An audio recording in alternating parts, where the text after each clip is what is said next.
주님께서 아브라함에게 말씀하셨다. 너는 네가 살고 있는 땅과 됐다, 이거. 곳과 너의 아버지의 집을 떠나서 내가 보여주는 땅으로 가거라. 내가 너로 큰 민족이 되게 하고 너에게 복을 주어서 내가 크게 이름을 떨치게 하겠다. 너는 복의 근원이 될 것이다.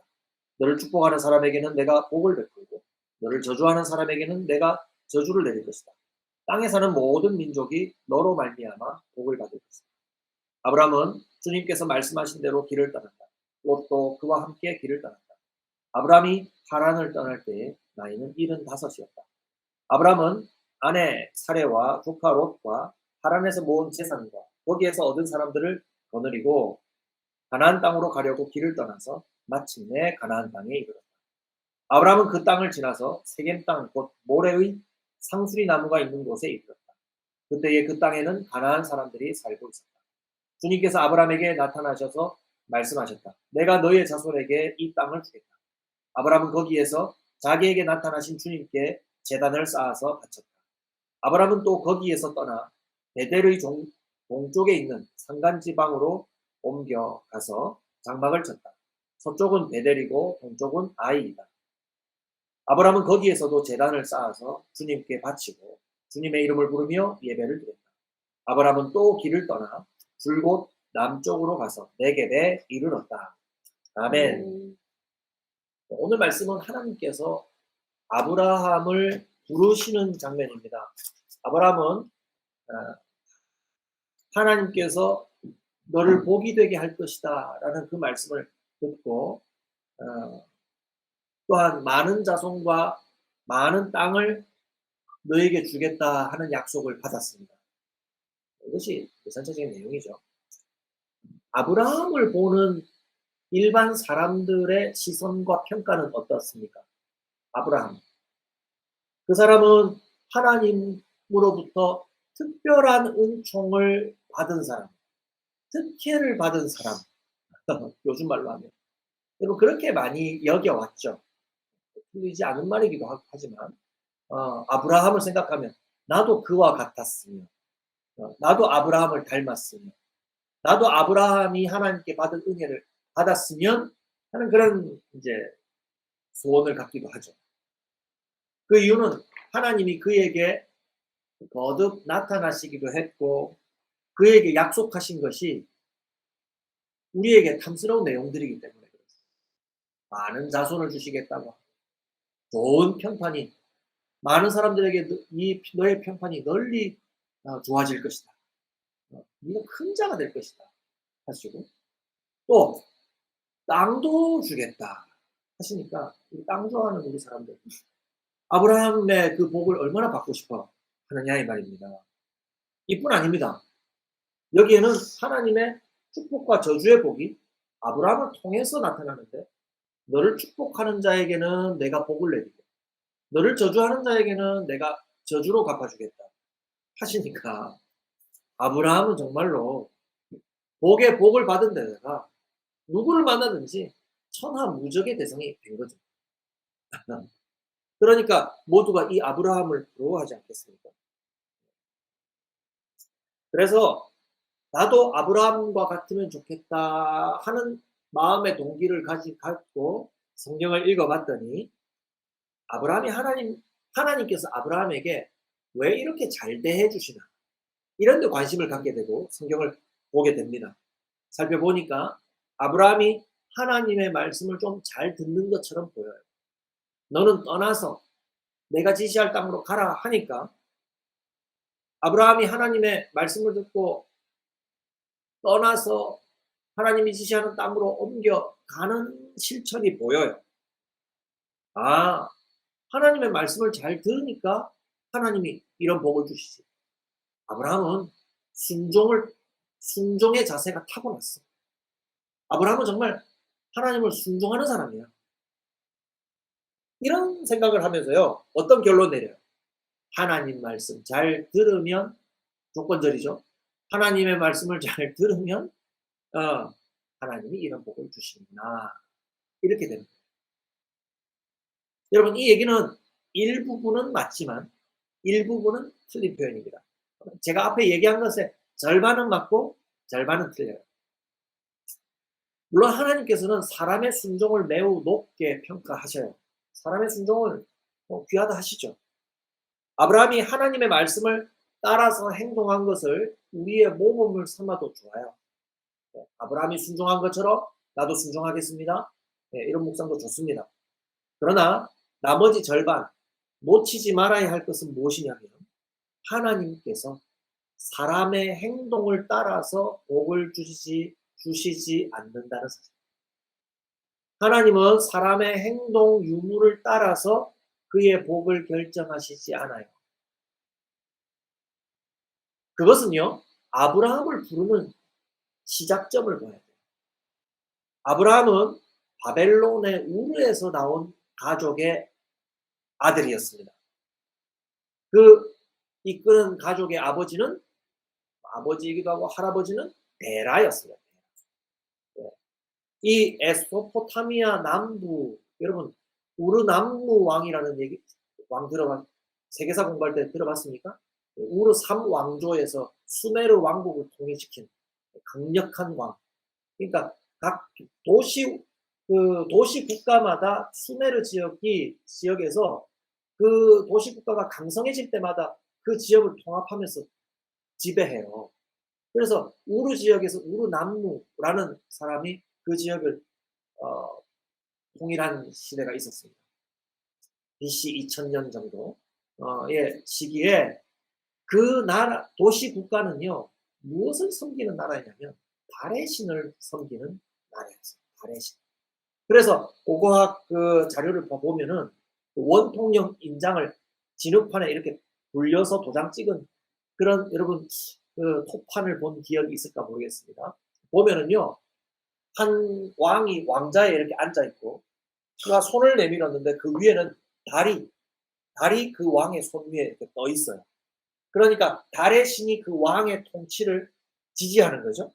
그의 왕의 손을 통해서 그 달의 힘이 나가는 거예요. 그 앞에 신하인지 뭐 가족인지 모르겠지만 앞에 이렇게 도열해 있는 사람들이 이렇게 왕 앞에서 서 있는 장면. 여러분 혹시 보신지 모르겠습니다. 얘기하고자 하는 거는요. 그 우르 땅이 달의 신을 섬기는 땅에서 아브라함의 가족이 나왔다 하는 거예요. 그러면 그 땅을 나온 것 자체가 이방신을 섬기는 것에서 나온 것을 말할 수 있을까? 그렇게 결정하기 쉽지 않아요. 왜냐하면 아브라함이 그 데라가 가나안 땅으로 가기를 결심을 하고 나왔는데 어디를 거치냐면 하란 땅에 이르게 되죠. 앞서 이 창세기 11장 마지막 부분에 보면 데라가 우르에서 나와 하란 땅에 이르게 되는데 이 하란 땅도 달을 섬기는 달의 신을 섬기는 중심지였어요. 중심 도시였어요. 그러니까 이 데라의 가족이 우르 땅에서 나온 이유는 명확하지는 않지만 그들이 달의 신을 섬기는 사람들에게서 나왔다는 사실은 알 수가 있어요. 그리고 그 사람들의 이름에서 하나님을 잘 섬기던 자가 아니라 그 달의 신을 섬기던 자라는 이름의 흔적이 있어요. 아브라함의 아내 사레. 예, 사레의 이름은 공주라는 뜻이에요. 공주. 혹은 뭐 여왕 이렇게 바꿀 수도 있는데 공주. 그래서 그 공주라는 이름이 무엇일까? 그리고 그들이 그 땅에서 나왔다는 것을 유추해 볼 때 달의 신의 공주라는 의미가 아닐까로 짐작하는 사람들이 많습니다. 그리고 그 사촌인 이스가가 나오죠. 이 이스가는 달의 신의 딸이라는 의미예요. 달의 신의 딸. 또 여신의 이름을 가리킬 때 이 이름을 쓴다고 합니다. 그리고 아브라함의 아버지 데라의 이름도 예라흐라고 하는 달이라는 의미와 그 음성이 좀 비슷해요.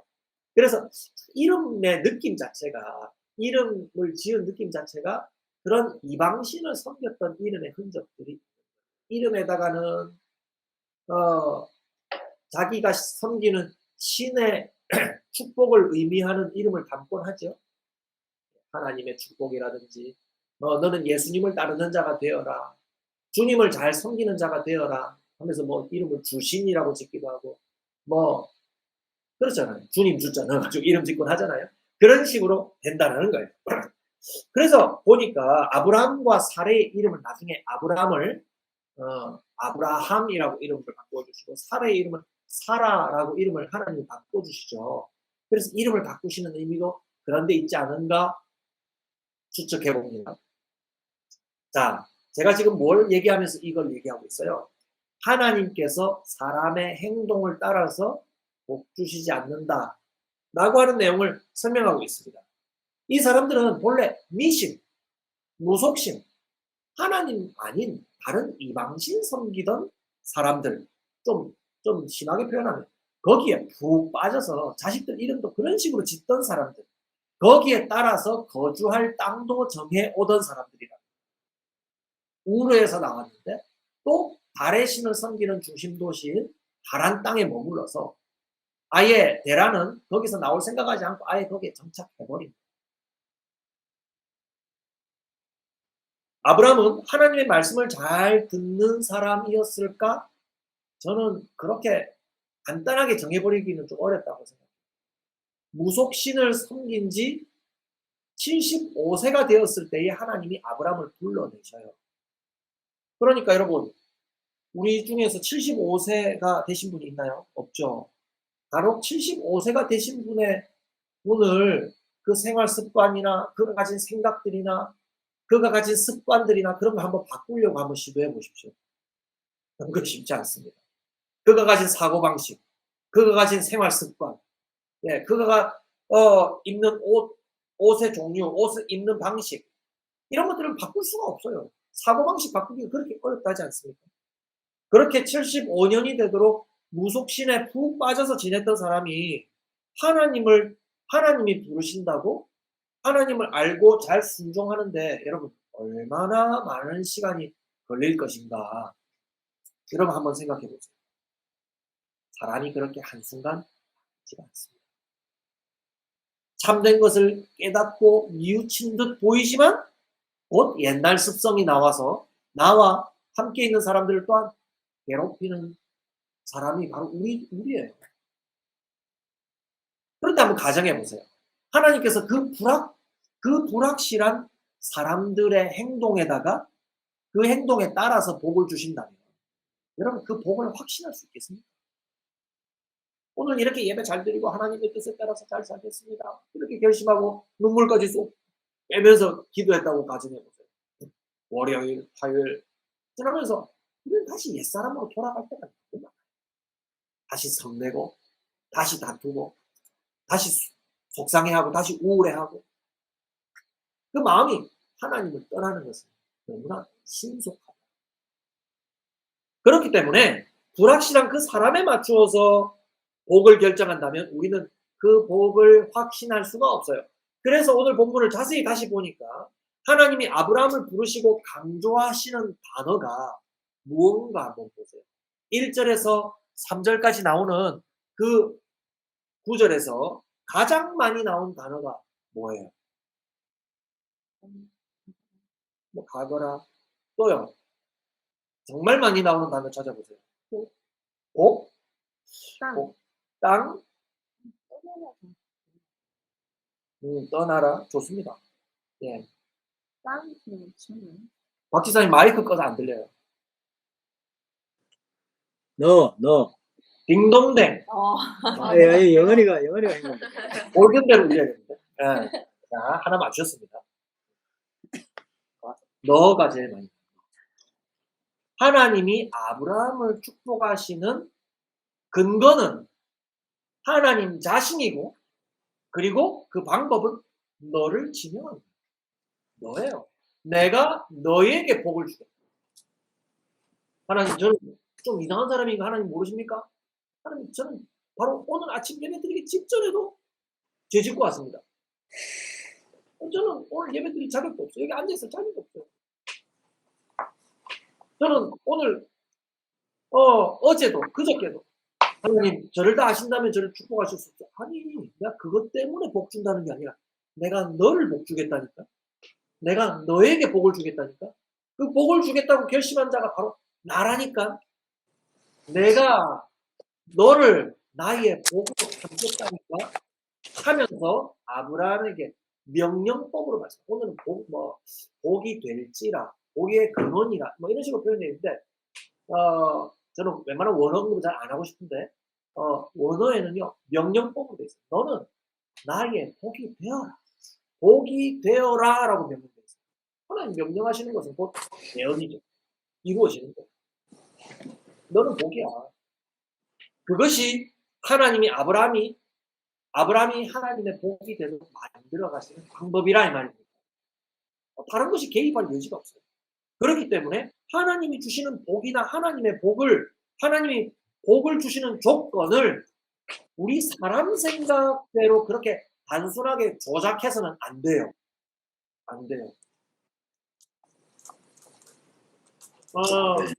뭐 이런 거예요. 우리는 종종 이렇게 생각 많이 해요. 아, 내가 맨날 학교에서 시험 보면 80점 맞았어요. 그런데 이번에 시험을 봤는데 90점, 95점을 받았어요. 시험을 잘 봤어요. 아, 그런데 이게 어떻게 된 거지? 내가 하나님 앞에서 착한 일을 많이 해서 그런가? 여러분 어떻게 생각하세요? 성적이 잘 나왔어요. 공부를 잘했으니까 성적이 나왔어요. 예습을 잘하고 복습을 잘하고 시험 대비를 잘했으니까 성적이 잘 나온 거예요. 네. 공부를 열심히 하고 계획을 맞추어서 컨디션 관리를 잘 했기 때문에 좋은 점수가 나온 건 아닐까요? 목사님은 믿음이 왜 없어요? 공부를 좀 적게 해도 믿음이 큰 사람은 시험을 잘 보게 되는 거 아닙니까? 저는 그렇게 생각하지 않습니다. 성적 잘 나오게 하려고 얼마 공부도 하지 않고 밤낮 기도하면서 하나님께 한번 잘 보여보십시오. 그러면 좋은 대학 들어갈 수 있습니까? 아닙니다. 그렇지 않습니까? 야, 내가 공부하지 말라 했냐? 하나님 방법은 그런 방식이 아니에요. 그리고 아들 좋은 대학 들어가게 해달라고 100일 작정하고 매일 몰래 안 먹는 아침을 금식해 가면서 여러분 기도 한번 해보십시오. 별 소득이 없습니다. 네. 좋은 직장 들어가게 해달라고 작정 기도하는 것, 여러분 좀 이상하지 않습니까? 정말 자기 마음대로 하나님 앞에서 행동하는 거예요. 그 이상한 방식이 뭐 일반 종교는 이해를 해요. 사람의 생각대로 작동하는 게 일반 종교입니다. 교회 안에도 그런 게 있습니다. 여러분 입시 시즌이 되었습니다. 작정 기도 들어가실 때가 됐는데요. 하면서 주여. 그렇게 되는 거예요. 자기 뜻을 이루는 것이 최대의 관심이 된 사람들이 하나님을 자기 마음대로 생각하고 조작하는 거예요. 여러분 우리의 신앙이 그렇게 쉽고 간단하지가 않습니다.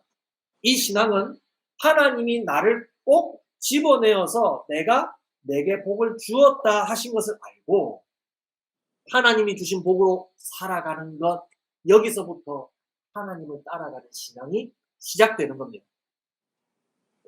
앞에서 말한 것과 어떻게 다릅니까? 여러분 어떻게 달라요? 아브라함은 뭘 해서 복을 받았나?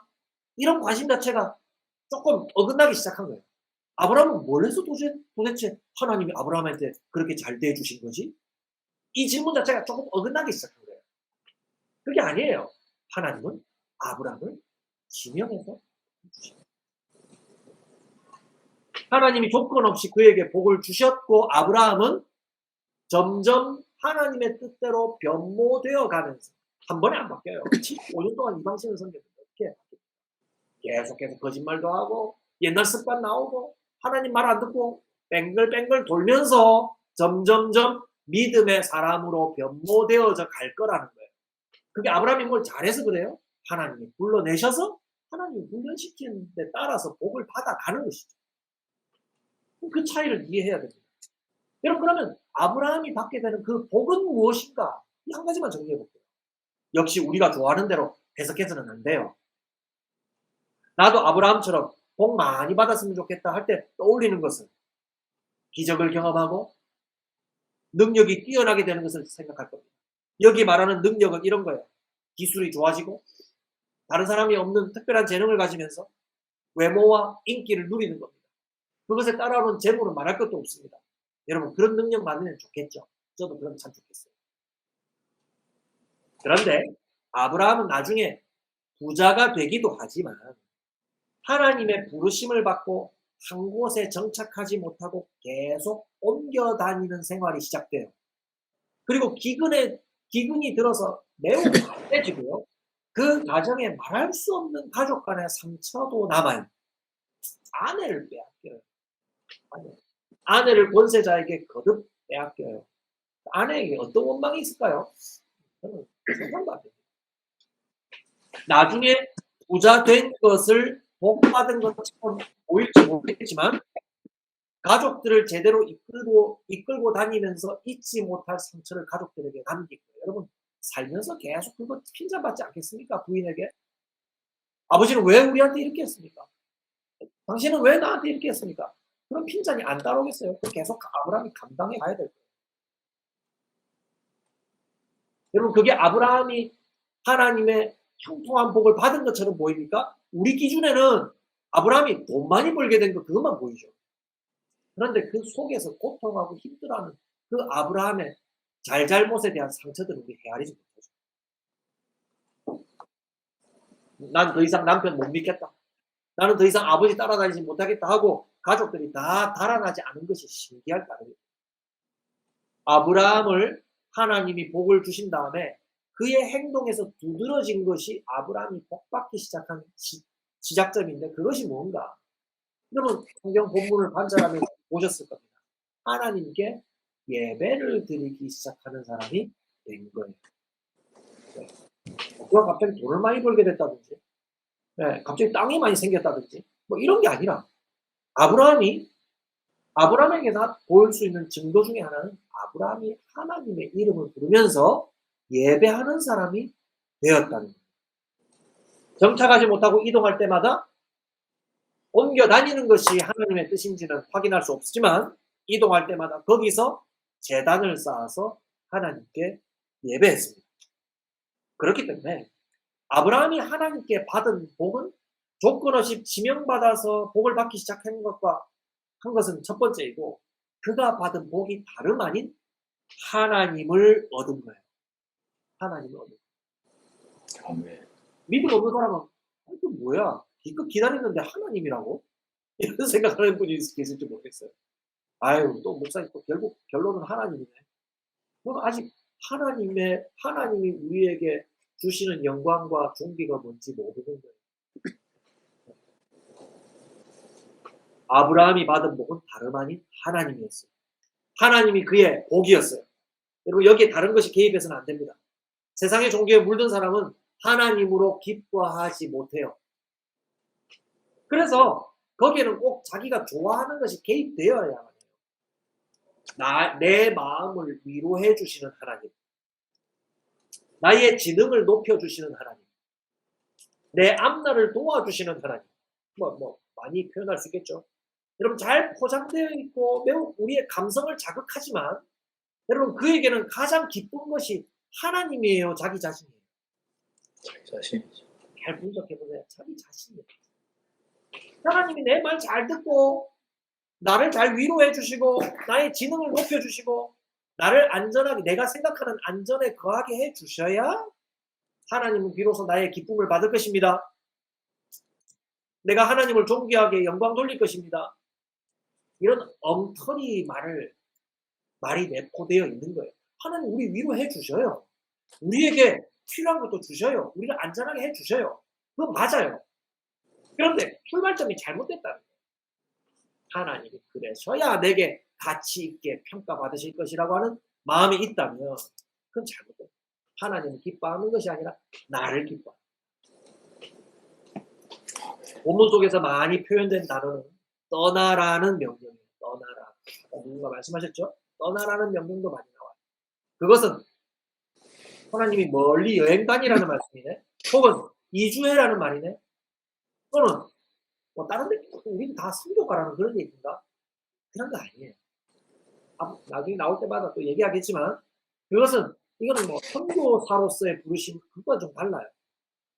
하나님 외에 자기가 안전하다고 여기던 그 모든 것에서 떠나라는 것이에요. 그럼 지금 제가 모아둔 재산이나 내가 마련해둔 부동산이나 제가 있는 그런 사회적인 위치나 그런 거 다 떠나라는 말입니까? 아니에요.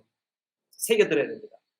그걸 다 버리라는 말이 아니라 앞서 얘기한 것처럼 하나님만을 기뻐해라는 겁니다. 하나님을 기뻐하고 복으로 여기는 것에 그것이 개입되지 않도록 거기서 떠나라 이 말입니다. 이해가 되시나요? 말씀을 맺겠습니다. 하나님은 우리에게서 하나님이 좋아하실 만한 착한 것을 찾아서 복을 결정하지 않으십니다. 그러면 우리는 아무도 복 받지 못해요. 시험 쳐가지고 명문대 합격 점수를 가지고 천국에 들어갈 사람들을 뽑는다면 저는 무조건 낙방입니다. 전 공부가 별로 재미가 없거든요. 예. 무조건 저는 실패. 달리기 잘하는 사람 선착순 안 돼요. 저는 맨날 꼴찌거든요. 뭐 어떻게 해? 키 크고 잘생긴 사람 아유 이렇게 안 뽑아주신 게 얼마나 감사한지 모릅니다. 고린도전서 1장 26절 말씀에 이렇게 기록되어 있습니다. 형제들아 너희들의 부르심을 보라. 육체를 따라 지혜로운 자가 많지 아니야. 능한 자가 많지 아니야. 문벌 좋은 자가 많지 아니하도다. 아이고 저는 이 말씀이 얼마나 마음에 흡족한지 모릅니다. 네. 제가 그런 것에서 뒤처져서만 그런 것이 아니라 내가 뽑힐만 하지 라고 여길 만한 그러한 부분에 있어서도 하나님 앞에서 그것 때문에 나를 선택하시지 않는다 라는 생각을 갖고 교만해서는 안 된다는 겁니다. 하나님이 부르시고 복 주시고 그 복으로 살게 하시는 것은 내가 바로 너를 불렀기 때문에 내가 널 불렀어. 무조건 필요 없어. 거기 아무것도 개입시키지 마. 넌 나의 자녀야. 라고 부르시는 그 부르심이 있다는 거예요. 그리고 그 불러서 복 주심하는 그 복을 또한 오해하지 말라고 했습니다. 우리가 가진 복을 어떻게 설명하시겠습니까? 그럼 고백해야 됩니다. 하나님이 우리의 복이십니다. 다른 것 일체 개입하지 않겠습니다. 하나님이 우리의 복이십니다. 그래서 시편의 노래에 얼마나 많이 반복되는지 몰라요. 시편 많이 읽으면서 내 원수를 물리쳐 주시고 뭐 이런 것만 읽지 말고 여호와를 자기 하나님으로 삼은 나라 곧 하나님의 기업으로 선택된 백성은 복이 있도다. 하나님의 선택을 받은 자여 복이 있도다 라고 기록하고 있어요. 제가 읽은 구절은 시편 33편 12절입니다. 시편 73편 22절 하나님께 가까이 함이 내게 복이라. 내가 주 여호와를 나의 피난처로 삼아 주의 모든 행적을 전파하리이다. 내가 하나님을 나의 복으로 삼게 된 것. 그것이 저의 최대의 행복, 그것도 부족해. 유일한 행복. 그거 외에는 없습니다. 사실. 개입시킬 것이 없습니다. 주님이 나를 지목해서 불러주신 그 하나의 조건과 마찬가지로 저도 하나님이 나의 복임을 고백하시기 바랍니다. 이 하나님을 여러분의 마음에 소유하셔서 저와 여러분들의 마음에 그러한 기쁨이 충만하시기 바랍니다. 이것이 여러분 진정한 복음이에요. 합당한 복음. 네. 아멘. 하나님이 이렇게 우리에게 찾아오셔서 내가 너희의 복이 되어주마 하신 그 명령과 그 초대와 그 받아주심이 우리의 모든 소망이 우리의 모든 위로가 되시기를 주님의 이름으로 축복합니다. 아멘. 기도하겠습니다. 하나님 아버지, 하나님이 우리를 지목하여 지명하여 불러주신 그 부르심이 우리에게 얼마나 큰 복이 되는지 깨닫게 되었습니다. 우리는 세상 사람들의 사고방식으로 또 그 사고방식에서 아직 나오지 못해서 하나님의 주시는 복을 자꾸만 조작하고 바꾸어서 해석하여서 하나님이 내게 주신 이미 베풀어 주셨고 다 이루어 주신 그 복을 얼마나 오해하고 그 오해 속에서 자만하거나 혹은 낭망하여서 이리저리 옮겨다니며 방황하였는지 저 자신을 돌아보게 됩니다. 주 우리 불쌍히 여겨 주옵소서. 하나님이 우리를 불러주셔서 이미 큰 복을 주셨고 그리고 그 복 안에서 하나님을 충만히 누리는 자가 되었으면 오늘도 거듭 묵상하면서 하나님 이 복에서 내가 결코 떨어지지 아니함을 알고 소망 중에 가 기쁨 중에 살아가는 우리들이 되게 하여 주시옵소서.